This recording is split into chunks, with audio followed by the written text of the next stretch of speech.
Hello everyone, स्वागत है आपका हमारे यूट्यूब चैनल में। जैसे कि दोस्तों आज की इस क्लास में हम लोग बिहार पुलिस कांस्टेबल के लिए फुल एंड प्रैक्टिस सेट को कवर करने वाले हैं, जो आपके बिहार पुलिस फायरमैन के अंतर्गत आपका एग्जाम आपका कंडक्ट हुआ था। तो फ्रेंड्स देखना है कि पूरा सेट में आप सभी लोग कितना को अटैम्प्ट ले पा रहे हो। आप सभी लोगों को लास्ट में बताना है। सभी क्वेश्चन में आपको अटैम्प्ट लेना है, जो कि आपके कॉन्फिडेंस लेवल को इंक्रीज करेगा। और कोशिश करें ज़्यादा से ज़्यादा सेट लगाने का, और समय अगर है तो ज़्यादा से ज़्यादा आप लोग रिवीजन करें।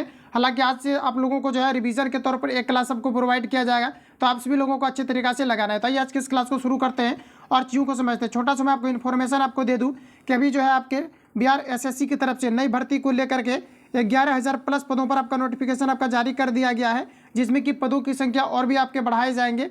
और साथ ही मैं आपको बता दूं कि ये जो आपका जॉब आपका है, ये आपका 2014 का आपका वैकेंसी आपको दिया गया था। उसके बाद आपका 2014 वाला जैसे ही आपका कंप्लीट आपका हुआ है, तब यहाँ पर आपका एक न्यू नोटिफिकेशन आपका लगभग 9 साल के बाद आपका दिया गया है, जिसमें कि 11,000 प्लस पदों पर आपका नोटिफिकेशन आपका आउट हो चुका है, जो कि आपके 12th के बेसिस पर आपके सारा फॉर्म इसमें भरे जाएंगे, जो कि लेवल आपका 2 और आपका लेवल जो है आपका 3 का आपका जॉब है, जो कि बिल्कुल आपका ऑफिशियल राजस्व कर्मचारी विभाग यानी बिहार के कर्मचारी विभाग के अंतर्गत ये आपका वैकेंसी आपको दिया गया है। जिसमें कि अगर देखा जाए इसका सिलेबस को लेकर के थोड़ा सा चर्चा कर देना चाहते हैं कि इसमें अगर लगभग देखा जाए तो 50 क्वेश्चन आपका जीएस का जीके का आपका पूछा जाता है, और 25 क्वेश्चन आपका पूछा जाता है सिर्फ आपका साइंस का। क्योंकि इसमें जो सिलेबस आपका रहता है, इसमें आपका फिक्स रहता है कि कहाँ से कितने क्वेश्चन आपके पूछे जाना है। ऐसा नहीं कि बिहार पुलिस कांस्टेबल के अंतर्गत आपका जीके का आपका क्वेश्चन आपका पूछा जाएगा, जो कि आपका फिक्स नहीं रहता है कि 70 पूछेगा कि 75 पूछेगा। तो इसमें आपका फिक्स रहता है कि 50 क्वेश्चन आपका जीके और आपका 25 क्वेश्चन आपका साइंस का पूछा जाएगा, जो कि आपका टोटल जो है आपका 75 नंबर का इधर से आपका हो गया। और 75 नंबर का आपको जो पूछा जाता है,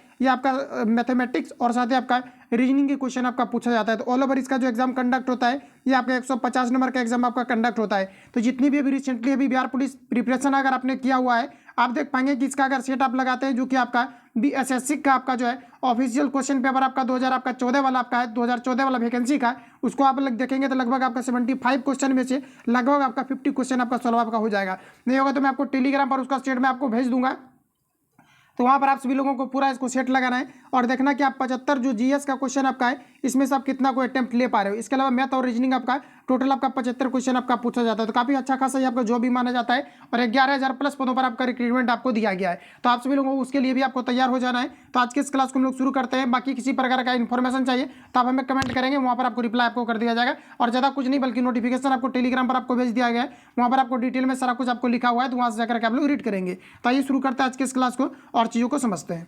आज का पहला क्वेश्चन हमारे यहाँ पर आपको देखिए 1 नंबर में पूछा जा रहा है कि प्रागैतिहासिक काल का अर्थ है। बताएंगे आप सभी लोग। यहाँ पर आपका राइट आंसर आपका क्या हो जाएगा।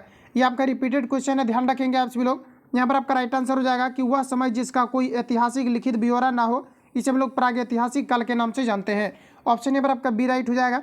अगला क्वेश्चन हमारा कि वास्को डी गामा यात्री था। बताएंगे फ्रेंड्स आप लोग राइट आंसर क्या हो जाएगा।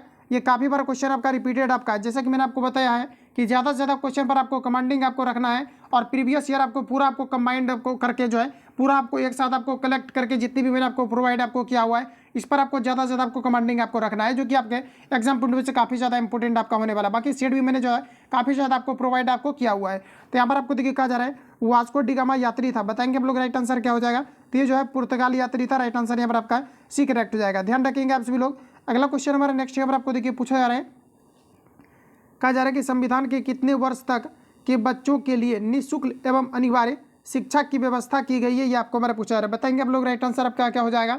तो जैसा कि आप सभी लोगों को पता होना चाहिए कि जब आपका 46वां संविधान संशोधन हुआ था, तभी जो है ये आपके 6 से लेकर के 14 वर्ष तक के बच्चों के लिए जो है अनिवार्य शिक्षा का प्रावधान किया गया था, जो कि आर्टिकल आपका 21 के ए में आपका कहा गया। तो ध्यान रखेंगे आप सभी लोग कि निःशुल्क शिक्षा व्यवस्था का प्रावधान ये भारतीय संविधान के किस अनुच्छेद में वर्णित है, तो किस ए में, और ये कौन सा संविधान संशोधन के तहत ये आपके 6 से लेकर के 14 वर्ष तक के बच्चों के लिए अनिवार्य शिक्षा का प्रावधान है। तो आपका हो जाएगा 86वां संविधान संशोधन। इतनी चीज़ों को याद रखेंगे। ऑप्शन यहाँ पर आपका डी करेक्ट हो जाएगा। अगला क्वेश्चन हमारा नेक्स्ट यहाँ पर आपको देखिए पूछा जा रहा है कि नगर निगम के अध्यक्ष है। सभी ऑप्शन आपके सामने दिए गए हैं, प्रत्येक क्वेश्चन में आपको अटेम्प्ट लेना है। तो देखिए यहाँ पर आपका राइट आंसर जो हो जाएगा ये आपका यहाँ पर हो जाएगा महापौर। नगर निगम के अध्यक्ष कौन होते हैं, तो यह महापौर होते हैं। ऑप्शन यहाँ पर आपका बी राइट हो जाएगा। अगला क्वेश्चन हमारा बांग्लादेश एक स्वतंत्र राष्ट्र बना। बताएंगे आप लोग राइट आंसर यहाँ पर आपका क्या हो जाएगा। तो देखिए दोस्तों ध्यान रखेंगे आप सभी लोग कि बांग्लादेश जो एक स्वतंत्र राष्ट्र बना था, यह आपका 1971 में बना था। ऑप्शन यहाँ पर आपका ए राइट हो जाएगा। और भारत में जो प्रथम जो राष्ट्रपति शासन लागू हुआ था, ये आपको 1971 लगा था।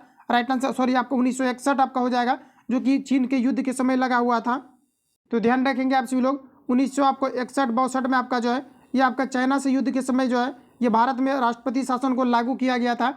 और 1971 में फिर आपका जो है जब आपका पाकिस्तान से युद्ध हुआ था तब जो है यह राष्ट्रपति शासन को लागू किया गया था। एक आपका इंदिरा गांधी के शासनकाल में भी लागू हुआ था। और अगर देखा जाए तो अभी तक भारत में जो है 3 बार राष्ट्रीय आपात की घोषणा किया गया है। तो इंदिरा गांधी के समय जो राष्ट्रपति शासन लगा हुआ था ये आंतरिक अशांति के कारण से लगा हुआ था। और ये भी संविधान संशोधन करके इन चीज़ों को खत्म कर दिया गया है कि अब कभी भी जो है आंतरिक अशांति के कारण से भारत में राष्ट्रपति शासन नहीं लगेगा। तो इन चीज़ों को आप लोग ध्यान रखेंगे। यहाँ पर आपका राइट आंसर जो हो जाएगा ये करेक्ट हो जाएगा। आगे बढ़ जाते हैं। अगला क्वेश्चन हमारा नेक्स्ट नंबर आपको देखिए पूछा रहा है, कहा जा रहा है कि 42वें संवैधानिक संशोधन द्वारा भारतीय संविधान की प्रस्तावना में निम्नलिखित विशेषता जोड़ी गई थी। सभी ऑप्शन आपके सामने दिए गए हैं, बताएंगे आप लोग राइट आंसर यहाँ पर आपका क्या होगा। बताएंगे आप लोग राइट आंसर यहाँ पर आपका क्या हो जाएगा। तो ध्यान रखेंगे 42वां संविधान जो संशोधन हुआ था ये हुआ था 1976 में। सबसे पहले तो ये डेट आपको याद रखना है। और यहाँ पर आपको पूछा जा रहा है कि 42वें संविधान संशोधन के द्वारा भारतीय संविधान की प्रस्तावना में निम्नलिखित विशेषता जोड़ी गई थी। तो फ्रेंड्स याद रखेंगे इसमें आपका धर्मनिरपेक्षता को जोड़ा गया था। ऑप्शन यहाँ पर आपका ये राइट हो जाएगा। आगे बढ़ जाते हैं। अगला क्वेश्चन हमारा नेक्स्ट यहाँ पर आपको देखिए पूछा जा रहा है, सांप्रदायिकता का अर्थ क्या है, ये आप सभी लोगों को पूछा जा रहा है। तो ध्यान रखेंगे आप सभी लोग, सांप्रदायिकता का मतलब होता है धर्म के आधार पर सामाजिक विभाजन, जिसे हम लोग सांप्रदायिकता का नाम देते हैं। राइट आंसर आपका बी करेक्ट हो जाएगा। काफी बार क्वेश्चन आपका रिपीट हुआ है, ध्यान रखेंगे आप सभी लोग। अगला क्वेश्चन देखिए पूछा है 2011 के जनगणना के अनुसार महिला साक्षरता दर लगभग कितना था, ये आपको हमारा पूछा है। ध्यान रखेंगे आप सभी लोग, राइट आंसर आपका हो जाएगा 65%। ऑप्शन यहाँ पर आपका बी राइट हो जाएगा। फ्रेंड्स याद रखेंगे आप सभी लोग, केरल का जो साक्षरता दर है ये पूरा इंडिया में सबसे सर्वाधिक पाया गया है। और बिहार का जो साक्षरता दर है ये पूरा जो है कम पाया गया है पूरा इंडिया में। तो ध्यान रखेंगे सभी राज्यों में। राइट आंसर यहाँ पर आपका बी करेक्ट हो जाएगा। अगला क्वेश्चन हमारा नेक्स्ट यहाँ पर आपको देखिए पूछा रहा है, कहा जा रहा है कि भारतीय राष्ट्रीय कांग्रेस के संस्थापक कौन थे, ये आप सभी लोगों को बताना है। सबसे पहले तो आपको याद रखना है कि भारतीय राष्ट्रीय कांग्रेस की जो स्थापना हुआ था ये आपका 1885 में हुआ था। डेट आपका कई बार आपका पूछा गया है। और इसकी जो स्थापना किया गया था एओ ह्यूम के द्वारा किया गया था। राइट आंसर यहाँ पर आपका डी करेक्ट हो जाएगा। साथ ही याद रखेंगे भारतीय जनता पार्टी की जो स्थापना हुआ था ये 1980 में हुआ था। दोनों चीज़ों के बारे में आपसे पूछा गया है, तो याद रखेंगे। आगे बढ़ जाते हैं। अगला क्वेश्चन हमारा नेक्स्ट यहाँ पर आपको देखिए पूछा रहा है, कहा जा रहा है कि भारत में चुनाव की सबसे छोटी इकाई क्या है, ये आप सभी लोगों को बताना है। तो ध्यान रखेंगे भारत में सबसे छोटी जो चुनाव की इकाई है ये आपका यहाँ पर हो जाएगा ग्राम पंचायत। राइट आंसर यहाँ पर आपका एक करेक्ट हो जाएगा। अगला क्वेश्चन हमारा है, कहा जा रहा है कि संयुक्त, और यहाँ से आपको ध्यान रखना है, पूछा गया क्वेश्चन आपका कि बिहार में पंचायती राज व्यवस्था किस प्रकार का है, तो ये आपका त्रिस्तरीय है। ध्यान रखेंगे आप सभी लोग, जो कि 73वां संविधान संशोधन के तहत जो है भारत में पंचायती राज व्यवस्था को त्रिस्तरीय रूप में जो है बनाए गए हैं। अगला क्वेश्चन हमारा नेक्स्ट टाइम आपको देखिए पूछा रहा है, कहा जा रहा है कि संयुक्त राष्ट्र की सुरक्षा परिषद के बारे में क्या सही नहीं है, ये आपको हमारा पूछा रहा है। सभी ऑप्शन आपके सामने दिए गए हैं, बताएंगे आप लोग राइट आंसर यहाँ पर आपका क्या हो जाएगा। तो साथियों ध्यान रखेंगे आप सभी लोग, ये जो यहाँ पर आपको दिया गया सबसे पहले तो आपको पूछा जाता है संयुक्त राष्ट्र सुरक्षा परिषद के कितने अस्थायी सदस्य हैं। अस्थायी सदस्यों की संख्या 5 है और अस्थायी सदस्यों की संख्या 10 है। तो इन दोनों चीज़ों को आप ध्यान में रखेंगे, ये आपका पूछा हुआ है। फर्स्ट ऑप्शन में आपको दिया गया है इसके 5 अस्थायी सदस्य और 10 आपका अस्थायी सदस्य होते हैं, तो 10। तो राइट आंसर यहाँ पर आपका ए आपको दिया गया है, लेकिन ये आपका जो है सही आपको दिया गया, हमें गलत छांटना है। यहाँ पर ऑप्शन बी में दिया गया है अस्थायी सदस्यों का चयन 5 वर्षों के लिए होता है, ये आपका यहाँ पर गलत दिया गया है। 5 वर्षों के लिए आपका नहीं होता है। बाकी जो भी ऑप्शन आपको दिए गए ये सभी आपका करेक्ट दिया गया है। आगे बढ़ जाता है। अगला क्वेश्चन हमारा नेक्स्ट नंबर आपको देखिए पूछा जा रहा है, कहा जा रहा है कि भारत की स्वतंत्रता के बाद निम्न में से कौन सी भारतीय गवर्नर जनरल बना था, ये आपको हमारा पूछा जा रहा है। तो ये आपका चक्रवर्ती राजा गोपालाचारी हो जाएगा। ऑप्शन यहाँ पर आपका बी करेक्ट हो जाएगा। आगे बढ़ जाते हैं। अगला क्वेश्चन हमारा नेक्स्ट नंबर आपको देखिए पूछा जा रहा है, गुट निरपेक्ष आंदोलन की स्थापना से कौन नहीं जुड़ा है, ये आपको हमारा बताना है। सभी ऑप्शन आपके सामने दिए गए हैं, बताएंगे आप लोग राइट आंसर आपका क्या हो जाएगा। तो याद रखेंगे आप सभी लोग, बेनजीर भुट्टो जो ये गुट निरपेक्ष आंदोलन से नहीं जुड़े हुए हैं। राइट आंसर आपका बी करेक्ट हो जाएगा। अगला क्वेश्चन हमारा कि किन कारणों के आधार पर भारत में व्यक्ति मताधिकार का प्रयोग नहीं कर सकता, ये आपको मेरा पूछा जा रहा है। बताएंगे आप लोग राइट आंसर यहाँ पर आपका क्या हो जाएगा। जिस भी क्वेश्चन का आपको ऑलरेडी अगर आपको आंसर आता है तो आप सभी लोगों को कमेंट करके बताना है। तो यहाँ पर आपका राइट आंसर हो जाएगा मानसिक रूप से विकृत व्यक्ति जो होते हैं ये मताधिकार का प्रयोग नहीं कर सकते हैं। राइट आंसर यहाँ पर आपका ये करेक्ट हो जाएगा। अगला क्वेश्चन देखिए नेक्स्ट पूछा जा रहा है कि भारत में अभियुक्त को दी गई फांसी की सजा को निरस्त करने का अधिकार किसके पास है, ये आपको बताना है। बताएंगे आप लोग राइट आंसर आपका क्या हो जाएगा। तो साथियों ध्यान रखेंगे आप सभी लोग, ये राष्ट्रपति के द्वारा किसी भी व्यक्ति की जो है माफी जो है सजा को जो है माप किया जा सकता है। राइट आंसर यहाँ पर आपका सी करेक्ट हो जाएगा। आगे बढ़ जाते हैं। अगला क्वेश्चन हमारा नेक्स्ट नंबर आपको देखिए पूछा रहे कि ब्रिटिश प्रधानमंत्री ग्रेनविले ने स्टॉप एक्ट किस वर्ष पारित किया था, यह आप सभी लोगों को बताना है। तो साथियों ध्यान रखेंगे आप सभी लोग, ये जो आपका पारित किया गया था ये किया गया था 1765 को। ऑप्शन ए यहाँ पर आपका करेक्ट हो जाएगा। ये आपके प्रीवियस पेपर में भी आपके क्वेश्चन आपका पूछा गया कांस्टेबल के अंतर्गत आपका, तो ध्यान रखेंगे आप सभी लोग। तो ब्रिटिश प्रधानमंत्री ग्रेनविले ने स्टॉप एक्ट किस वर्ष पारित किया था, 1765 में। अगला क्वेश्चन है रॉलेट एक्ट पारित हुआ था, बताएंगे आप लोग। डेट आपका बताना है, डेट आपको बताना है कि रॉलेट एक्ट आपका कब पारित हुआ था। तो आपके 1919 में रॉलेट एक्ट पारित हुआ था। राइट आंसर यहाँ पर आपका सी करेक्ट हो जाएगा। अगला क्वेश्चन देखिए नेक्स्ट हमारा पूछा है, कहा जा रहा है कि राजा राम मोहन राय ने किस सामाजिक बुराई को खत्म करने के लिए संघर्ष किया, ये आप सभी लोगों को बताना है। सभी ऑप्शन आपके सामने दिए गए हैं, बताएंगे आप लोग राइट आंसर क्या हो जाएगा। तो ये आपका यहाँ पर करेक्ट आंसर हो जाएगा सती प्रथा। ध्यान रखेंगे राजा राम मोहन राय ने किस सांप्रदायिक बुराई को खत्म करने के लिए संघर्ष किया था, आपका यहाँ पर हो जाएगा सती प्रथा। राइट आंसर यहाँ पर आपका डी करेक्ट हो जाएगा। आगे बढ़ जाते हैं। अगला क्वेश्चन हमारा नेक्स्ट यहाँ पर आपको देखिए पूछा है कि भारत में पुर्तगाल उपनिवेशिक की राजधानी गोवा को बनाने वाले व्यक्ति कौन थे, ये आपको हमारा पूछा जा रहा है। तो यहाँ पर आपका राइट आंसर हो जाएगा अल्फांसो डी अल्ब्रुकक आपका हो जाएगा। राइट आंसर आपका बी करेक्ट हो जाएगा। इंपोर्टेंट क्वेश्चन है, एक बार रिपीट कर लेना है आप सभी लोगों को कि भारत में पुर्तगाल उपनिवेशिक की गोवा को राजधानी बनाने वाले ये व्यक्ति कौन थे, ये आपको हमारा पूछा रहता है। यहाँ पर आपका राइट आंसर हो जाएगा अल्फांसो डी अल्ब्रुकक। अगला क्वेश्चन देखिए पूछा रहे अंग्रेजी सरकार द्वारा किस ईस्वी में सूती वस्त्र पर आयात कर हटा लिया गया, ये आपको हमारा पूछा रहा है। तो इंपोर्टेंट क्वेश्चन रहेगा एग्जाम पॉइंट ऑफ व्यू से आपका, बताएंगे आप सभी लोग यहाँ पर आपका राइट आंसर क्या हो जाएगा। तो ये आपका राइट आंसर हो जाएगा ये 1881 में जो है ये हो जाएगा यहाँ पर आपका 1881 में अंग्रेजी सरकार द्वारा सूती वस्त्र पर आयात कर को हटा लिया गया था। ऑप्शन यहाँ पर आपका बी राइट हो जाएगा। अगला क्वेश्चन देखिए नेक्स्ट हमारा पूछा जा रहा है, कहा जा रहा है कि मध्यकालीन समय डैश से डैशवीं शताब्दी तक कहा जाता है। तो फ्रेंड्स याद रखेंगे 8 से लेकर के 16वीं शताब्दी तक के जो समय है इसे मध्यकालीन समय के रूप में जाना जाता है। ऑप्शन यहाँ पर आपका बी राइट हो जाएगा। अगला क्वेश्चन हमारा है, कहा जा रहा है कि सन 1857 की क्रांति की शुरुआत हुई, बताएंगे आप लोग राइट आंसर यहाँ पर आपका क्या हो जाएगा।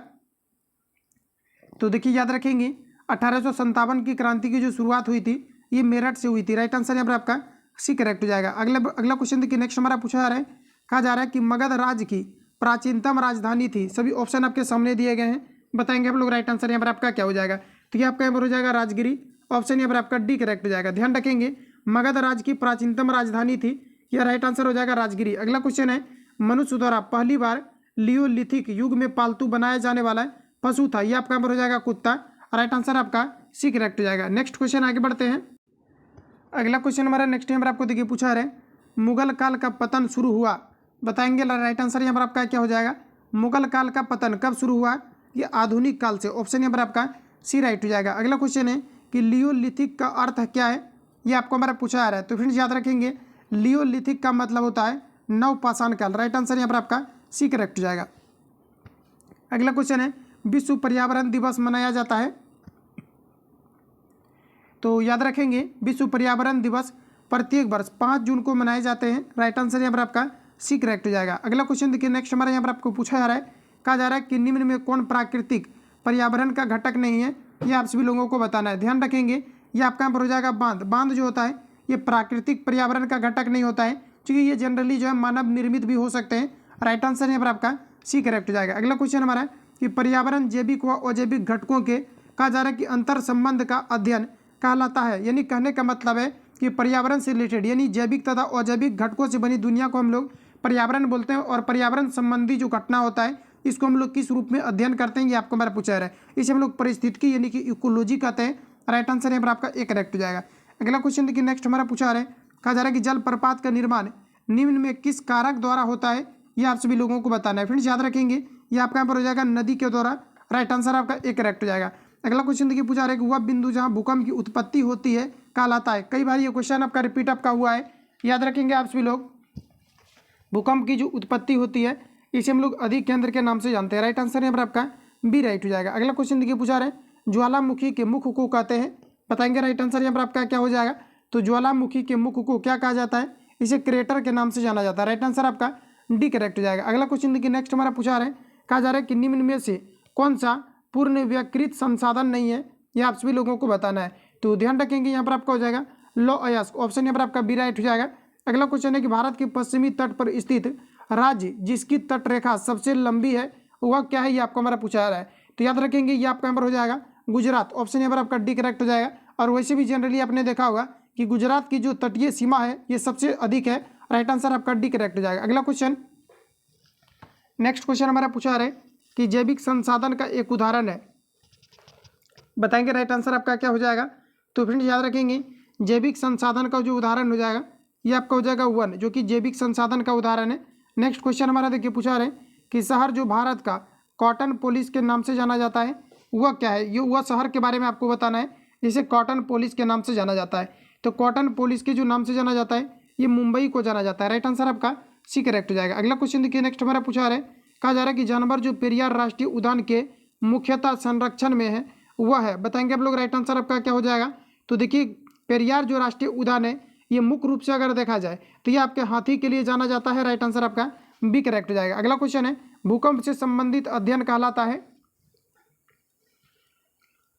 बताएंगे राइट आंसर आपका क्या हो जाएगा। इसे हम लोग जो है सिस्मोलॉजी के अंतर्गत रखते हैं, राइट आंसर आपका सी करेक्ट हो जाएगा। भूकंप से संबंधित अध्ययन को क्या कहा जाता है, सिस्मोलॉजी कहा जाता है। अगला क्वेश्चन देखिए नेक्स्ट हमारा पूछा जा रहा है, कहा जा रहा है कि निम्न में कौन सी नदी निक्षेपण क्रिया द्वारा बनता है, ये आपको हमारा पूछा जा रहा है। तो निक्षेपण क्रिया की अगर हम लोग बात करें तो ये आपका यहाँ पर हो जाएगा डेल्टा, निक्षेपण क्रिया के द्वारा क्या बनते हैं, तो आपके डेल्टा का निर्माण होता है, राइट आंसर आपका सी करेक्ट हो जाएगा। आगे बढ़ जाते हैं, अगला क्वेश्चन हमारा नेक्स्ट नंबर आपको देखिए पूछा जा रहा है, धातु प्लस अंश और कहा जा रहा है कि स्व प्लस इक आपको दिया गया है, इसका सही आपको संधि बताना है।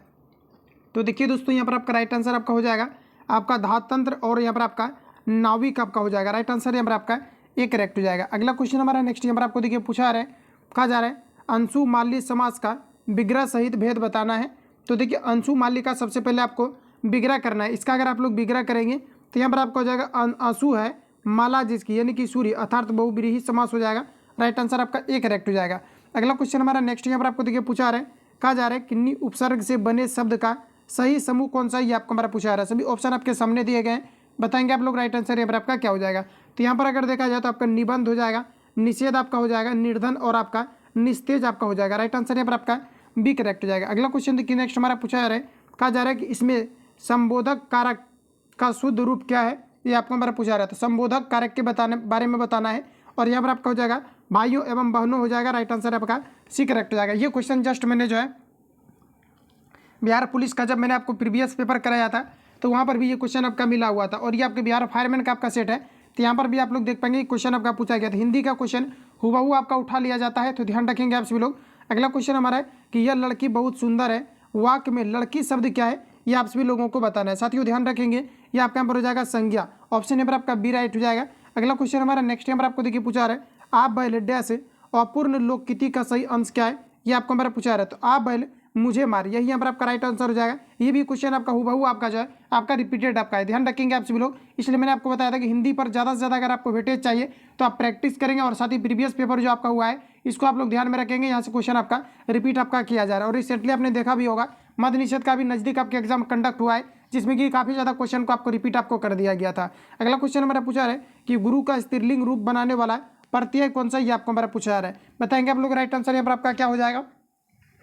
तो ध्यान रखेंगे आप सभी लोग, गुरु का स्त्रीलिंग रूप बनाने वाला प्रत्यय क्या हो जाएगा, तो आपका हो जाएगा गुरु आइन आपका होता है, जिसमें कि आइन आपका जुड़ जाएगा, राइट आंसर आपका यहाँ पर सी करेक्ट हो जाएगा। अगला क्वेश्चन हमारा नेक्स्ट देखिए पूछा है, कहा जा रहा है कि विश्व व्यापार संगठन का मुख्यालय डैश में है, यानी करने का मतलब है WTO का मुख्यालय के बारे में पूछा रहा है, यानी वर्ल्ड ट्रेड ऑर्गेनाइजेशन के बारे में बताना है, व्यापार संगठन के बारे में पूछा रहा है, ठीक है। आपका वर्ल्ड ट्रेड आपका ऑर्गेनाइजेशन हो जाएगा, इसका मुख्यालय आप सभी लोगों को बताना ये कहाँ पर स्थित है। तो साथियों ध्यान रखेंगे आप सभी लोग, इसका जो मुख्यालय है ये आपका हो जाएगा जेनेवा, राइट आंसर यहाँ पर आपका एक करेक्ट हो जाएगा। अगला क्वेश्चन देखिए पूछा रहा है, ये आपका 2012 का आपका करंट से रिलेटेड क्वेश्चन आपका पूछा गया था, इसको यहाँ पर हम लोग स्किप कर लेते हैं। अगला क्वेश्चन देखिए पूछा रहा है, अंतरिक्ष में जाने वाली पहली भारतीय महिला कौन थी, ये आपको हमारा पूछा जा रहा है। तो याद रखेंगे आप सभी लोग, यहाँ पर जो आपका एग्जैक्ट आंसर हो जाएगा कल्पना चावला हो जाएगा, जो कि भारतीय महिला थी, जो कि अंतरिक्ष में जाने वाली पहली भारतीय महिला थी, राइट आंसर यहाँ पर आपका ये करेक्ट हो जाएगा। अगला क्वेश्चन हमारा है कि सरस्वती सम्मान पुरस्कार किस क्षेत्र में विशिष्ट कार्य के लिए दिया जाता है, ये आपको हमारा पूछा रहा है। तो ये जो फ्रेंड्स आपका दिया जाता है, ये दिया जाता है साहित्य के क्षेत्र में, राइट आंसर आपका सी करेक्ट हो जाएगा। अगला क्वेश्चन देखिए नेक्स्ट हमारा पूछा रहा है, कहा जा रहा है कि लंदन ओलंपिक 2012 स्किप कर लेते हैं। अगला क्वेश्चन हमारा कहा जा रहा है कि रहमतुल्लाह कप किस खेल से जुड़ा हुआ है, ये आपको हमारा पूछा रहा है। रहमतुल्लाह कप याद रखेंगे ये आपका जुड़ा हुआ है बैडमिंटन से। राइट आंसर आपका सी करेक्ट हो जाएगा, याद रखेंगे। अगला क्वेश्चन देखिए पूछा रहा है, कहा जा रहा है कि मनुष्य ने चंद्रमा पर पहली बार किस वर्ष पैर रखा था। मोस्ट इंपोर्टेंट क्वेश्चन आपका होगा एग्जाम पॉइंट ऑफ व्यू से, मोस्ट वीवीआई, याद रखेंगे आप सभी लोग। मनुष्य ने चंद्रमा पर पहली बार किस वर्ष पैर रखा था, ये आपसे यहाँ पर पूछा जा रहा है। तो ये रखा था 1969 में। राइट आंसर यहाँ पर आपका सी करेक्ट हो जाएगा। आगे बढ़ जाते हैं। अगला क्वेश्चन हमारा नेक्स्ट नंबर आपको देखिए पूछा रहा है, कहा जा रहा है कि समथिंग इज रॉन्ग विथ, कहा जा रहा है कि one of these singular plural sent, यहाँ पर आपको दिया गया सेट्स आइडेंटिफाई इट, बताएंगे आप लोग। राइट आंसर क्या हो जाएगा, कौन सा यहाँ पर आपको दिया गया ऑप्शन जिसमें कि सिंगुलर से आपका पुलर, आपको सिंगुलर टू आपको पुलर दिया गया है, ये आपको हमारा बताना है। तो यहाँ पर देखिए एकमात्र आपको ऑप्शन है ऑप्शन बी आपका, जिसमें कि सिंगुलर टू आपका पुलर आपको दिया गया है। अगला क्वेश्चन है कि चूज द करेक्ट सेंटेंस, तो ऑप्शन को आपको पढ़ना है और जो भी आपको करेक्ट लगे आंसर हिट करना है। तो यहाँ पर आपका जो राइट आंसर हो जाएगा ये आपका पर हो जाएगा मोहन इज द, यहाँ पर आपको हो जाएगा टेलेस्ट स्टूडेंट इन द क्लास, यहाँ पर आपका राइट आंसर जो हो जाएगा ऑप्शन बी यहाँ पर आपका करेक्ट हो जाएगा। अगला क्वेश्चन हमारा देखिए नेक्स्ट हमारा पूछा जा रहा है, कहा जा रहा है कि विच ऑफ दिस ए, कहा जा रहा है कि फेमिन जेंडर ऑफ, कहा जा रहा है कि ब्लॉन्ड, बताएंगे आप लोग। राइट आंसर यहाँ पर आपका क्या हो जाएगा, इसके लिए एग्जैक्ट यहाँ पर आपका जो आंसर होगा ये आपका यहाँ पर हो जाएगा ऑप्शन बी। अगला क्वेश्चन हमारा पूछा रहा है, यहाँ पर देखिए सिंपली आपको प्रीपोजिशन के रूप में आपको यूज़ करना है, बताएंगे आप लोग। राइट आंसर यहाँ पर आपका क्या हो जाएगा। तो फ्रेंड्स ध्यान रखेंगे यहाँ पर आपका जो राइट आंसर आपका हो जाएगा ये आपका यहाँ पर हो जाएगा वाट ट्रेनिंग, ऑप्शन यहाँ पर आपका डी करेक्ट हो जाएगा। अगला क्वेश्चन देखिए नेक्स्ट हमारा पूछा रहा है, कहा जा रहा है कि चूज द करेक्ट सेंटेंस, आपको बताना है कि किसमें आपको एरर दिया गया है और कौन सा यहाँ पर आपको करेक्ट दिया गया। तो करेक्ट की अगर हम लोग यहाँ पर बात करें तो ध्यान रखेंगे आप सभी लोग, यहाँ पर जो आपका एग्जैक्ट हो जाएगा, कहा जा रहा है कि चूज द करेक्ट आपको सेंटेंस के बारे में, तो यहाँ पर आपका जो राइट हो जाएगा ये आपका ऑप्शन यहाँ पर आपका सी करेक्ट हो जाएगा। इफ आई विन ए आपका हो जाएगा lottery, I will buy A car, right answer आपका सी हो जाएगा। अगला क्वेश्चन देखिए नेक्स्ट हमारा पूछा रहा है, कहा जा रहा है कि fill in the blanks with the correct options, यहाँ पर आप सभी लोगों को प्रीपोजिशन के रूप में आपको प्रयोग करना है। हालांकि यहाँ पर आपका प्रीपोजिशन नहीं बल्कि आपका एक वर्ड आपको दिया गया, इसको यहाँ पर आपको सब्स्टिट्यूट करना है। यहाँ पर जो आपका राइट आंसर आपका हो जाएगा ऑप्शन यहाँ पर आपका एक करेक्ट हो जाएगा लेटर। अगला क्वेश्चन हमारा कि one of this is not singular identify it, बताएंगे हम लोग। राइट आंसर आपका क्या हो जाएगा, तो ये आपका हो जाएगा डाटा, ऑप्शन यहाँ पर आपका बी करेक्ट हो जाएगा। अगला क्वेश्चन देखिए नेक्स्ट हमारा पूछा रहा है, कहा जा रहा है कि उल्लू की आंख में पाई जाती है केवल, बताएंगे आप लोग। राइट आंसर आपका क्या हो जाएगा, जैसा कि आप सभी लोगों ने पढ़ा होगा कि क्षण सेल क्या करता है कि प्रकाश की उपस्थिति की अनुभूति प्रदान करती है, जबकि एक आपका क्वेन सेल होता है जिसे हम लोग शंकु सेल के नाम से जानते हैं, और ये क्या करता है कि प्रकाश को पहचानने में मदद करता है कि कौन सा कलर आपका किस प्रकार का है। तो उल्लू की आंख में पाई जाने वाली केवल बताना है कि क्या पाए जाते हैं, ये आपको मेरा पूछा रहा था। साथियों ध्यान रखेंगे इसमें जो पाया जाता है आपका शलाका कोशिकाएं पाई जाती है। राइट आंसर यहाँ पर आपका एक करेक्ट हो जाएगा। रिपीटेड क्वेश्चन आपका, ध्यान रखेंगे। अगला क्वेश्चन है गाय का दूध, बताएंगे आप लोग। राइट आंसर आपका क्या हो जाएगा, तो देखिए गाय का जो दूध होता है ये आपका कम वसा युक्त होता है। राइट आंसर आपका बी करेक्ट हो जाएगा। क्वेश्चन आपसे पूछा जाता है कि निम्नलिखित में से कौन सा इमल्सन का उदाहरण है या फिर उपायसीकरण का उदाहरण है। तो ध्यान रखेंगे आपका दूध आपको ऑप्शन आपको दिया रहता है, यही आपको लगाना है जो कि आपका पायसीकरण या फिर इमल्सन का उदाहरण है। ऑप्शन यहाँ पर आपका बी करेक्ट हो जाएगा, ये पायस का उदाहरण होता है। अगला क्वेश्चन हमारा देखिए पूछा रहे, अंडा देने वाले स्तनधारी, बताएंगे आप लोग इसे क्या कहा जाता है। तो देखिए अंडा देने वाले जो स्तनधारी होते हैं इसे क्या कहा जाता है, इसे जो है इक्कीडाना कहा जाता है। राइट आंसर आपका एक करेक्ट हो जाएगा। यह अंडज प्राणी के नाम से भी जाना जाता है। अगला क्वेश्चन हमारा कि द्वितीय महायुद्ध के अंतिम चरणों में परमाणु बम विस्फोटक से कौन सासार सबसे ज़्यादा प्रभावित हुआ था, ये आपको हमारा पूछा रहा है। सबसे ज़्यादा जो हुआ था हिरोशिमा हुआ था, चूंकि 2 बार बम गिरा दिया गया था। राइट आंसर यहाँ पर आपका बी करेक्ट हो जाएगा। अगला क्वेश्चन देखिए पूछा रहा है, कहा जा रहा है इनमें से कौन सा घरेलू अपशिष्ट जैव और निम्नीकरणीय नहीं है, ये आपको हमारा पूछा रहा है। बताएंगे आप लोग। राइट आंसर यहाँ पर आपका क्या हो जाएगा, तो यहाँ पर आपका राइट आंसर हो जाएगा कागज, ऑप्शन यहाँ पर आपका डी करेक्ट हो जाएगा। अगला क्वेश्चन देखिए नेक्स्ट हमारा पूछा जा रहा है, कहा जा रहा है कि सवाल जल पक्षी बड़ी मछली और छोटी मछली से बनी आहार श्रृंखला में डीडीटी का सांद्रण किस जीव में सबसे अधिक होगा, ये आपको हमारा पूछा जा रहा है। बताएंगे आप लोग। राइट आंसर यहाँ पर आपका क्या हो जाएगा, तो ये आपका हमारा करेक्ट आंसर हो जाएगा जल पक्षी, ऑप्शन यहाँ पर आपका एक करेक्ट हो जाएगा।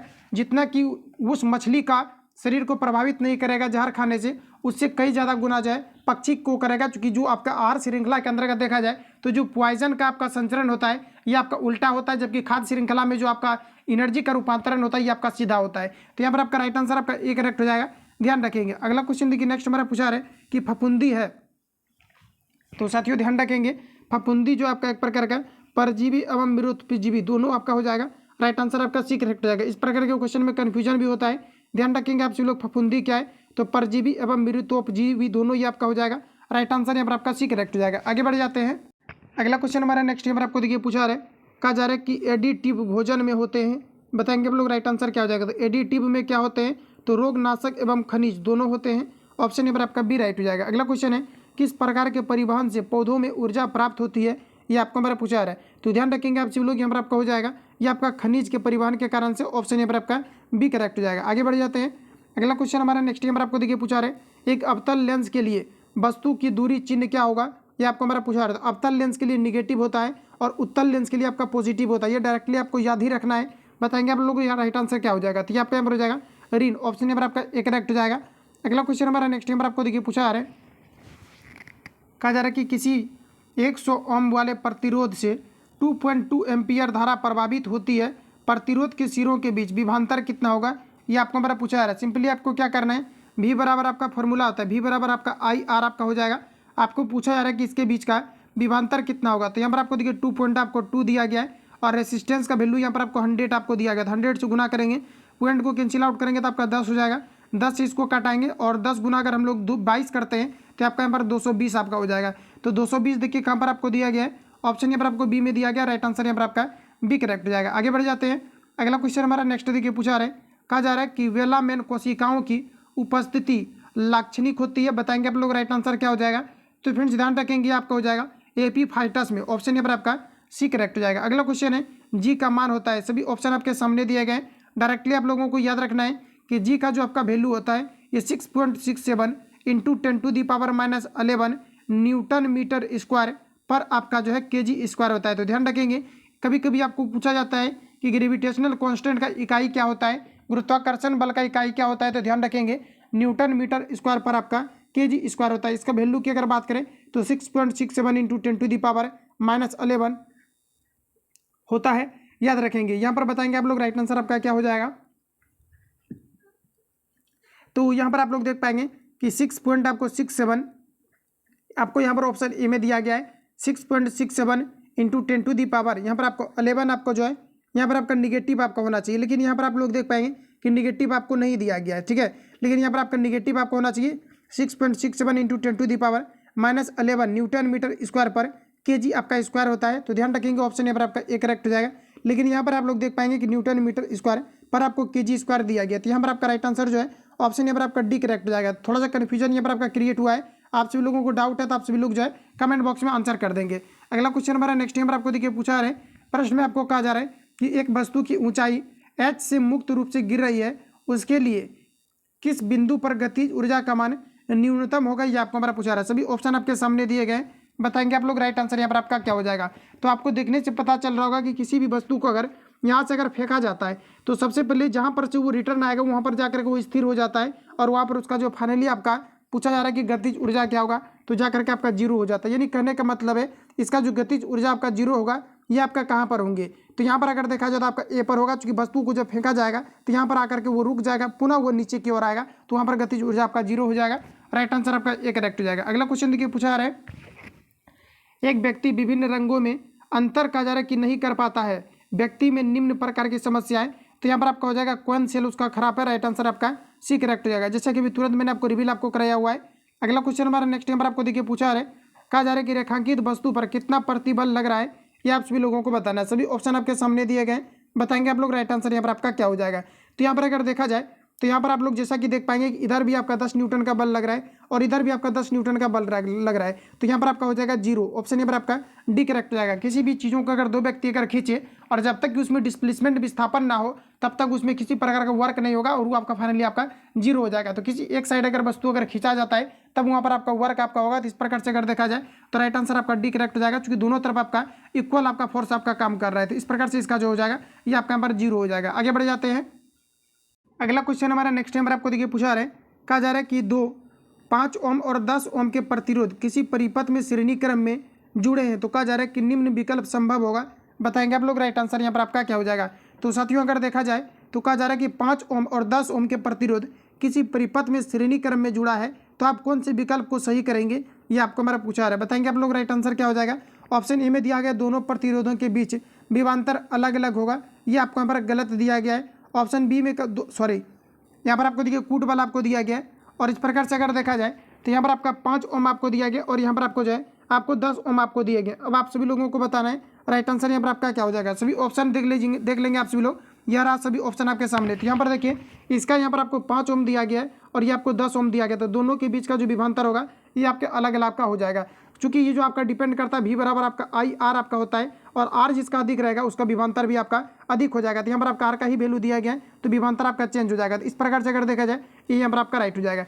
और उसके बाद यहाँ पर आपको दूसरा में आपको दिया गया है कि दोनों प्रतिरोधों के बीच विभवांतर समान होगा। ये आपका बिल्कुल नहीं हो सकता है, ये आपका गलत हो जाएगा। ऑप्शन आपको थर्ड में दिया गया, कहा जा रहा है कि 5 ओम प्रतिरोध के लिए विभवांतर 10 ओम वाले प्रतिरोध से कहा जा रहा है कि 2 गुना होगा। ये आप निश्चित तौर पर नहीं कर सकते क्योंकि R पर आपका डिपेंड करेगा।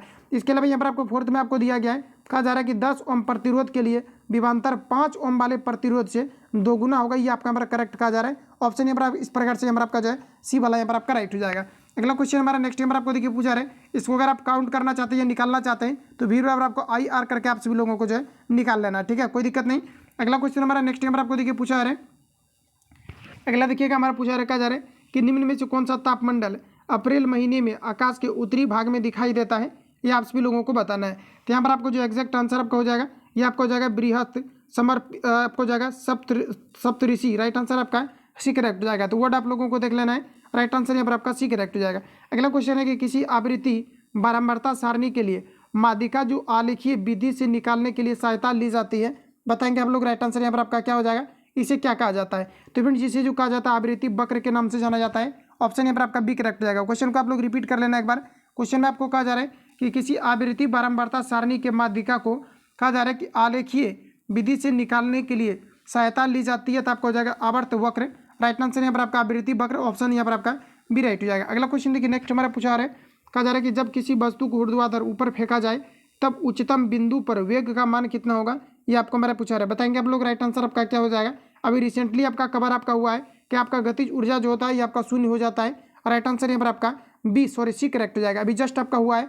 अगला देखिए नेक्स्ट क्वेश्चन हमारा पूछा जा रहा है, कहा जा रहा है कि 10 सेंटीमीटर की फोकस दूरी के लिए उत्तल लेंस एवं कहा जा रहा है कि 20 सेंटीमीटर फोकस दूरी के लिए अवतल लेंस को समान अक्षीय स्थिति में सटा कर रखा जाता है। संयुक्त लेंस एक क्या होगा, ये आप सभी लोगों को बताना है, बताएंगे आप लोग। राइट आंसर आपका क्या हो जाएगा। प्रश्न को समझेंगे। कहा जा रहा है कि 10 सेंटीमीटर की फोकस दूरी के लिए उत्तल लेंस एवं 20 सेंटीमीटर फोकस दूरी के लिए एक अवतल लेंस को समान कक्षीय स्थिति में सटा कर रखा जाता है। तो कहा जा रहा है कि संयुक्त लेंस जो है किस प्रकार की लेंस की भांति व्यवहार करेगा, ये आपको हमारा पूछा रहा है। तो ये आपका उत्तल लेंस के अनुसार ये काम करेगा। ऑप्शन यहाँ पर आपका बी करेक्ट हो जाएगा, जिस प्रकार से संयुक्त सूक्ष्मदर्शी में आपका प्रयोग आपका किया जाता है। अगला क्वेश्चन हमारा नेक्स्ट यहाँ पर आपको देखिए पूछा रहा है, कहा जा रहा है कि एक शून्येतर परिमेय और एक अपरिमेय संख्याओं का गुणनफल अपरिमेय अवश्य होगा, बताएंगे आप सभी लोग। यहाँ पर आपको सही कहा जा रहा है या फिर आपको गलत कहे जा रहे हैं। तो देखिए हमारा यानी कहने का मतलब है कि प्रश्न में जो आपको यहाँ पर कहे जा रहे हैं, यहाँ पर कहने का मतलब हुआ कि एक आपको दिया गया कि शून्येतर परिमेय संख्या और कहा जा रहा है एक अपरिमेय संख्याओं का गुणनफल क्या होगा, ये आप सभी लोगों को बताना है। सभी ऑप्शन आपके सामने दिए गए, जो आपको सटीक लगे वो आपको यहाँ पर पूछा रहा है कि कथन आपका सही कहा जा रहा है या फिर आपको यहाँ पर गलत कहे जा रहे हैं। तो फ्रेंड्स एक चीज़ आपने देखा होगा, कहा जा रहा है यहाँ पर आपको कि एक शून्येतर कहा जा रहा है कि परिमेय संख्या, यानी कहने का मतलब है कि 0 अगर 1 ले लिया जाए तो आपके परिमेय संख्या के अंतर्गत आ जाएगा। और कहा जा रहा है कि एक अपरिमेय संख्या का गुणनफल क्या होगा, तो अपरिमेय संख्या आपका यहाँ पर 2 भी आपका हो सकता है। तो यहाँ पर अगर देखा जाए तो इसका यहाँ पर आपका क्या हो जाएगा, परिमेय संख्या हो जाएगा। और यहाँ पर आपको कहा जा रहा है कि गुणनफल एक अपरिमेय संख्या अवश्य होगा, तो ये आपका यहाँ पर गलत कहा जा रहा है, क्योंकि इसको अगर आप गुना करेंगे तो 0 आपका यहाँ पर 1 आ जाएगा, जो कि फिर से परिमेय संख्या को इंडिकेट करेगा। तो यहाँ पर आपका हो जाएगा कथन आपका औसत दिया गया है। राइट आंसर यहाँ पर आपका बी करेक्ट हो जाएगा। आगे बढ़ जाते हैं। अगला क्वेश्चन हमारा नेक्स्ट नंबर आपको देखिए पूछा रहे हैं, कहा जा रहा है कि यदि एक गोले का क्षेत्रफल 1386 सेंटीमीटर स्क्वायर है तो इसका आयतन कितना होगा, ये आपको हमारा पूछा रहा है। सिंपली आपको क्या करना है, गोला का क्षेत्रफल क्या होता है, तो 4 पाई आपका आर स्क्वायर होता है, ठीक है, तो ध्यान रखेंगे। तो बताएंगे आप लोग। राइट आंसर यहाँ पर आपका क्या हो जाएगा, तो गोला का क्षेत्रफल आपका क्या होता है, तो 4 पाई आर स्क्वायर हो जाएगा। इसके अलावा यहाँ पर आपको देखिए कहा जा रहा है इसका क्षेत्रफल आपको दिया गया, कितना दिया गया है, तो 1300 आपको जो है 86 आपको दिया गया। अब सिंपली यहाँ पर आपको क्या करना है कि आर का वैल्यू आपको निकाल लेना है। आर जो भी आपका निकलेगा उसके बाद आप सभी लोगों को क्या करना है कि गोला का आयतन आप सभी लोगों को निकालना है। तो गोला का आयतन कैसे निकालेंगे, तो 4 बाय आपका 3 पाई आर आपका क्यू हो जाएगा। इस पर रख करके आप सभी लोगों को सॉल्व कर लेना है। इसका जो आंसर आपका निकल करके आएगा फाइनली सॉल्व करने के बाद इसका 4800 आपका 51 आ जाएगा, जो कि ऑप्शन यहाँ पर आपको सी में दिया गया। तो आप सभी लोगों को सॉल्व कर लेना है। अगला क्वेश्चन हमारा नेक्स्ट देखिए पूछा रहे हैं, कहा जा रहा है कि निम्नलिखित में से कौन सी संख्या परिमेय संख्या ये आपको हमारा पूछा जा रहा है। तो देखिए अंडर रूट जो आपको यहाँ पर दिया गया है 25/40 आपको 9 दिया गया है। तो देखिए 25 का वर्गमूल आपका कितना आ जाएगा 5 और 49 का वर्गमूल कितना हो जाएगा आपका 7। तो यहाँ पर आप लोग देख पाएंगे ये आपका परिमेय संख्या के अंतर्गत आ जाएगा।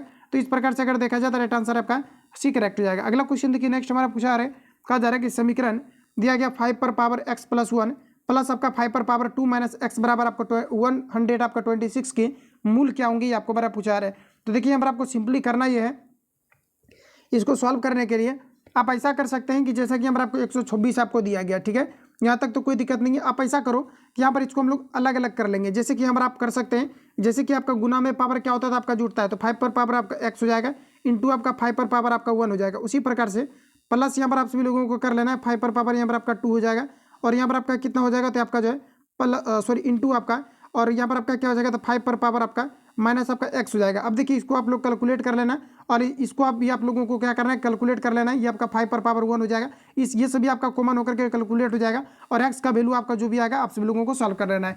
आगे बढ़ जाते हैं। अगला यहाँ पर आपको देखिए नेक्स्ट में यहाँ पर आपको पूछा जा रहा है, कहा जा रहा है कि यदि एक चतुर्भुज का विकर्ण समान अनुपात में विभाजित करता है तो चतुर्भुज क्या है ये आपको हमारा पूछा जा रहा है। सभी ऑप्शन आपके सामने दिए गए हैं, बताना है आप सभी लोगों को यहाँ पर आपका राइट आंसर आपका यहाँ पर क्या हो जाएगा। तो साथियों ध्यान रखेंगे ये आपका राइट आंसर आपका हो जाएगा वर्ग, ऑप्शन यहाँ पर आपका डी करेक्ट हो जाएगा। आगे बढ़ जाते हैं। अगला क्वेश्चन हमारा नेक्स्ट देखिए पूछा रहे, दिया गया लॉग आपका दिया गया बेस 10, उसके बाद यहाँ पर आपको 0.00001 का वैल्यू कितना होगा ये आप सभी लोगों को बताना है। तो सिंपली आप यहाँ पर देखिए इसको सॉल्व कैसे करेंगे, हालांकि ऑलरेडी मैंने जो है इस प्रकार के क्वेश्चन को आपको सॉल्व आपको कराया हुआ था। तो देखिए फ्रेंड्स यहाँ पर आपको सिंपली क्या करना है, जैसे कि आप लोग देख पाएंगे कि यहाँ पर आपको लॉग आपको जो है बेस आपको यहाँ पर आपको 10 दिया गया है। अच्छा इसको हम लोग सॉल्व कैसे कर सकते हैं, तो यहाँ पर आपको देखिए सिंपली ये करना है कि जैसे कि यहाँ पर आप देख पाएंगे कि 0.0000 और यहाँ पर आपको 1 आपको दिया गया, तो इसी चीज़ को हम लोग क्या लिख सकते हैं, तो बराबर में हम लोग लिख सकते हैं लॉग और बेस यहाँ पर आपका हो जाएगा 10 और 1/, अगर हम लोग यहाँ पर चाहें तो इसको हम लोग क्या लिख सकते हैं, तो 1/, यहाँ पर आपका 5 हो जाएगा, क्योंकि देखिए 1 2 3 4 आपका 5 हो जाएगा, तो 10 टू द पावर हम लोग 5 यहाँ पर लिख सकते हैं। उसके बाद देखिए यहाँ पर आपको सिंपली क्या करना है कि यहाँ जो आपका इस पर आपका चूंकि जब पॉइंट हम लोग इधर से खत्म कर दिए तो इस पर आपका कितना बच गया आपका, तो यहाँ पर आपका 1 आपका बच गया। तो फाइनली आप सभी लोगों को करना ये है, यहाँ पर आपको देखिए करना ये है कि लॉग आपका कितना हो जाएगा 10 बेस आपका 1 हो जाएगा और बराबर आपका कितना था, तो उस पार से अगर इस पर हम लोग लेकर के अगर आ जाते हैं, क्योंकि बैलेंस किए थे, ऐसा आपको ना लगे कि आपको समझ में ही ना आए। तो यहाँ पर आपको देखिए क्या है कि हम लोग बराबर जो किए थे मतलब उसको एक तरह से इक्वल किए थे, क्योंकि आपका लॉग का एक अलग आपका रूल होता है। ये छोटा सा टॉपिक आप सभी लोगों को जो है नहीं होगा तो मैं रिवील करा दूंगा, या तो फिर आप लोग जो है यूट्यूब पर भी सर्च करेंगे तो आपको मिल जाएगा, क्योंकि ये आपका थोड़ा सा टॉपिक आपका जरूर है लेकिन थोड़ा सा यहाँ पर आपको समझने की जरूरत होती है। तो यहाँ पर आपको देखिए क्या करना है कि लॉग आपका 10 बेस 1 और यहाँ पर आपका हो जाएगा लॉग और यहाँ पर आपका 10 टू द पावर आपका 5 हो जाएगा, क्योंकि हम लोग जो है इस पार लेकर के आ गए हैं। अब देखिए लॉग 1 का जो वैल्यू होता है ये आपका 10 होता है, सॉरी लॉग 1 का जो वैल्यू होता है ये आपके 1 के आपके बराबर होते हैं। ध्यान रखेंगे लॉग जो आपका 1 का वैल्यू होता है, सॉरी लॉग आपका 1 का वैल्यू क्या हो जाएगा, तो आपका 0 के आपके बराबर होता है। उसके बाद देखिए यहाँ पर आपको लॉग आपको 10 दिया गया है, तो लॉग जो यहाँ पर आपको 10 दिया गया इसके लिए हम लोग क्या लिखेंगे, तो आपका यहाँ पर हो जाएगा 5 और यहाँ पर अगर देखा जाए तो माइनस आपका 5 हो जाएगा, यही यहाँ पर आपका राइट आंसर हो जाएगा -5। तो इस प्रकार से अगर देखा जाए तो राइट आंसर आप लोग देख लीजिए कहाँ पर आपको दिया गया, ऑप्शन यहाँ पर आपको बी में दिया गया है, तो ध्यान रखेंगे। अगला क्वेश्चन हमारा नेक्स्ट यहाँ पर आपको देखिए पूछा है, कहा जा रहा है कि यदि m संख्याओं का औसत n स्क्वायर, कहा जा रहा है कि तथा n संख्याओं का औसत m स्क्वायर, तो कहा जा रहा है कि m प्लस n का औसत कितना होगा ये आप सभी लोगों को बताना है। तो बताएंगे आप लोग राइट आंसर यहाँ पर आपका क्या हो जाएगा। तो सिंपली आप लोग ऐसा करेंगे, देखिए करना आपको ये है जैसा कि यहाँ पर आपको दिया गया है, कहा जा रहा है यहाँ पर आपको कि m संख्याओं का औसत दिया गया है n स्क्वायर, तो जैसा कि आपको पता है कि m n को क्या करेंगे गुना कर देंगे तो आपका यहाँ पर एवरेज आपका निकल जाएगा।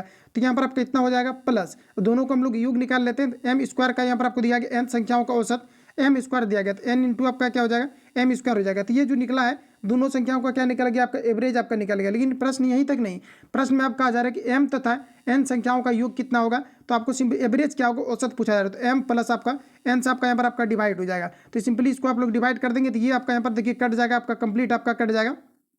जैसे इसको आप लोग यहाँ पर चाहें तो इसके में आपको यहाँ पर करना ये है कि आप यहाँ पर चाहे तो आप m और n कॉमन लेना है, m और n जब यहाँ से कॉमन आ जाएगा तो m प्लस आपका n बचेगा, तो ये भी कट जाएगा और mn आपका यहाँ पर राइट आंसर आपका आ जाएगा। तो यहाँ पर देखिए mn आपको कहाँ पर दिया गया, ऑप्शन सी में, राइट आंसर यहाँ पर आपका सी करेक्ट हो जाएगा। अगला क्वेश्चन देखिए नेक्स्ट हमारा पूछा है, कहा जा रहा है कि 30,000 रुपये का 7% वार्षिक ब्याज की दर से किसी समय अंतराल के लिए चक्रवृद्धि ब्याज 4347 रुपया, तो कहा जा रहा है कि समय अंतराल यहाँ पर आप सभी लोगों को ज्ञात करना है। तो इस प्रकार से जब भी कभी क्वेश्चन पूछा जाए तो सिंपली आपको करना यह है, जैसा कि यहाँ पर आप लोग देख पाएंगे टोटल आपको कितना दिया गया है, तो आपको 30,000 रुपया दिया गया है। और कहा जा रहा है कि चक्रवृद्धि ब्याज यहाँ पर आपको कितना दिया गया है, तो 4300 आपका कितना दिया गया, तो 4300 आपका 47 आपको दिया गया। इसको आप सभी लोगों को सिंपली यहाँ पर आपको जो है सॉल्व आपको करना है। देखिए समय अंतराल आपसे पूछा रहा है, तो टोटल अगर देखा जाए तो कितना आपको दिया गया, यहाँ पर आपका अंतर कितना दिया गया, 4300 आपको 47 दिया गया। और टोटल अगर वैल्यू की अगर हम बात करें तो कितना दिया गया आपका 30,000 आप सभी लोगों का दिया गया इंटू 1 प्लस आपका r/100, आर का वैल्यू देखिए कितना दिया गया 7 और बटे आपका 100 हो जाएगा। टाइम आपसे पूछा रहा है, ऊपर टी रखेंगे, सॉल्व करेंगे, इसका राइट आंसर आपका आ जाएगा। अगला क्वेश्चन देखिए नेक्स्ट हमारा पूछा रहा है, कहा जा रहा है कि समद्विबाहु त्रिभुज ABC में कहा जा रहा है कि AC बराबर BC एवं कहा जा रहा है AB स्क्वायर बराबर 2AC स्क्वायर, तो कहा जा रहा है कि कौन सी बराबर कितना होगा, ये आपको मेरा पूछा रहा है। सिंपली आपको एक जो है समबाहु त्रिभुज इस प्रकार से आपको यहाँ पर क्रिएट करना है। उसके बाद देखिए यहाँ पर आपको क्या कहा जा रहा है, जैसे मान लेते हैं ये आपका A है, ये आपका B और यहाँ पर आपका जो है C आपको दिए गए।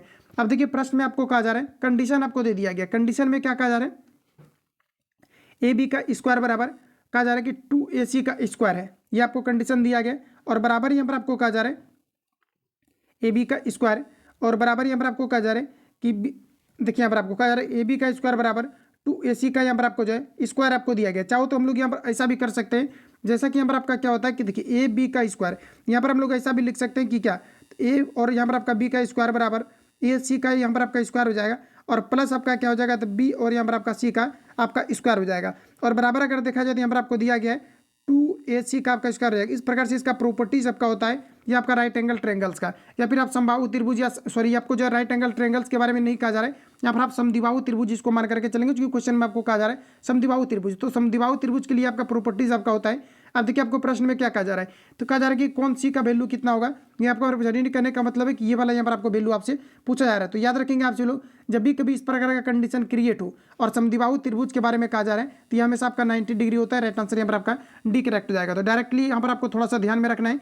अगला क्वेश्चन हमारा नेक्स्ट देखिए पूछा जा रहा है, अगला क्वेश्चन हमारा नेक्स्ट नंबर आपको देखिए पूछा रहा है, खाद्य पदार्थों के डिब्बों पर जिंक की बजाय टीन का लेप होता है, क्योंकि रीजन देना है आप सभी लोगों को, बताएंगे आप सभी लोग। राइट आंसर यहाँ पर आपका क्या हो जाएगा, तो ध्यान रखेंगे आप सभी लोग, खाद्य पदार्थ के जो डिब्बा होते हैं इस पर जिंक की बजाय टीन का लेप क्यों दिया जाता है, ये आपको मेरा पूछा, क्योंकि टीन जो होता है ये जिंक की अपेक्षाकृत कम का जो है क्रियाशील होता है। ऑप्शन डी में दिया गया है, कहा जा रहा है कि टीन की अपेक्षा जिंक अधिक क्रियाशील होती है। राइट आंसर यहाँ पर आपका डी करेक्ट हो जाएगा। अगला क्वेश्चन देखिए नेक्स्ट हमारा पूछा रहे हैं, कहा जा रहा है कि नाभिकीय ऊर्जा गृहों में कौन सा ईंधन इस्तेमाल किया जाता है, ये आपको हमारा पूछा रहा है। ये काफ़ी बार मैंने आपको रिवील कराया हुआ है, और मैंने ये भी कहा था कि यहाँ पर कन्फ्यूजन आपका ज़्यादा क्रिएट होता है जब भी आपका 200 आपका जो है 38 और साथ ही आपका जो है 200 आपका 35 अगर यूरेनियम आपका दिया रहता है तो कन्फ्यूजन होता है। आपको 235 वाला लगाना है, और 235 वाला यहाँ पर आपको ऑप्शन डी में दिया गया है। राइट आंसर यहाँ पर आपका डी करेक्ट हो जाएगा।